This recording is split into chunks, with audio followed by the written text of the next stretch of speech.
Roche. Europe 1, il est 6h40. On s'intéresse à la santé du cinéma ce matin avec les derniers chiffres du CNC, le Centre national du cinéma et de l'image animée.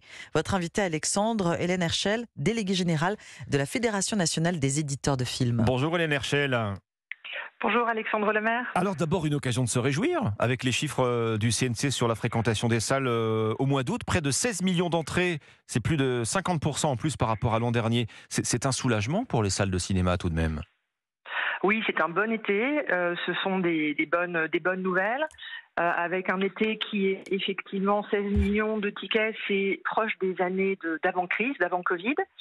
Et globalement, depuis le début de l'année 2023, on voit que le cinéma est résolument sur la bonne voie.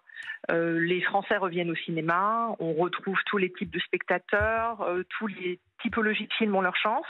Et voilà, on revient, disons que pour être tout à fait précis, depuis le mois de janvier, on est en volume d'entrée à peu près à moins 9% par rapport à l'avant-Covid, ce qui est quand même très très bien. Bon, on se rapproche.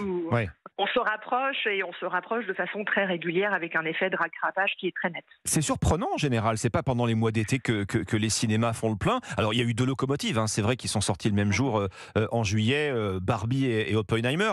Ce sont eux qui ont porté ce regain de fréquentation ? C'est juste parce que c'est une économie d'offres, le cinéma, et on l'observe régulièrement. Quand l'offre de films est forte, quand elle est attractive et quand elle est complète, on a d'abord des Français qui reviennent au cinéma et le lien avec le cinéma fonctionne. Donc cet été, effectivement, il y a eu deux fortes locomotives qui étaient Barbie et Oppenheimer, qui d'ailleurs ne se sont pas du tout cannibalisées. Plein de personnes sont allées voir les deux. Oui. Et on voit que quand on retourne au cinéma, on a encore plus envie d'y retourner. Mais on avait aussi à côté, et ça c'est une grande chance qu'on a en France, c'est qu'on a également une offre nationale qui est également très riche, très robuste et qui permet de s'adresser à tous les publics. C'est ça qui fait que le cinéma rebondit très bien en France, c'est qu'on a ces deux jambes-là. Bon, le cinéma, français et les films étrangers. Oui, c'est un loisir qui est sensible un peu à la météo aussi en général, Hélène Herschel. Je veux dire par là, est-ce qu'il y a eu un effet canicule quelque part ? On va dans les salles climatisées pour voir des bons films, bien sûr.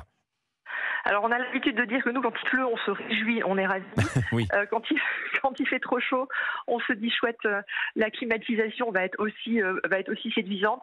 On n'a pas exactement l'alpha et l'oméga. Nous, on pense que c'est vraiment l'offre de films.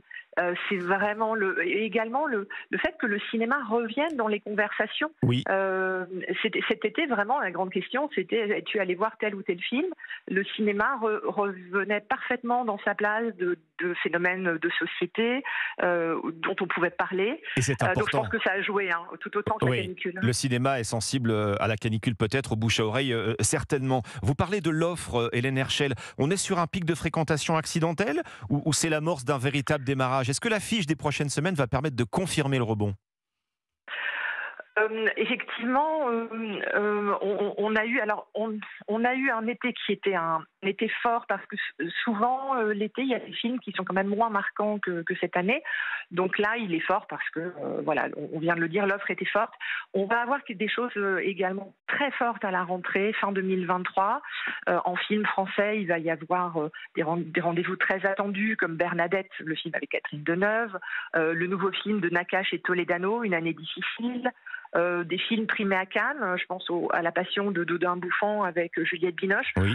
Donc il va y avoir quand même des grands films, plus tous ceux dont on n'a pas forcément le temps de parler parce qu'ils parlent moins encore, mais sur lesquels on travaille beaucoup, qui sont les films plus d'auteurs qui s'adressent, ou les films étrangers, de la diversité, qui s'adressent aussi à d'autres publics. Donc non, l'offre va être très soutenue. Il y a beaucoup de rendez-vous cinéma très chouettes qui arrivent bientôt. Alors un phénomène qui n'échappe pas aux habitués des salles de ciné, Hélène Herschel. On voit s'allonger quand même la durée moyenne des films. Il est plus rare aujourd'hui d'avoir des films de 3 heures, je pense au deuxième volet d'Avatar, 3h12, Oppenheimer 3 heures lui aussi, je ne sais pas, le dernier Mission Impossible, quasiment 3 heures également. Il n'y a pas le risque ici de perdre une partie du public ? Tout le monde n'a pas ce temps-là à consacrer à ses loisirs. C'est pas du tout ce qu'on a observé. Ça n'a pas l'air dans les études que l'on fait de ralentir le public. Il y a aussi une dimension aussi, c'est que le cinéma maintenant est en concurrence directe avec une offre à la maison, une offre d'image, une offre de contenu.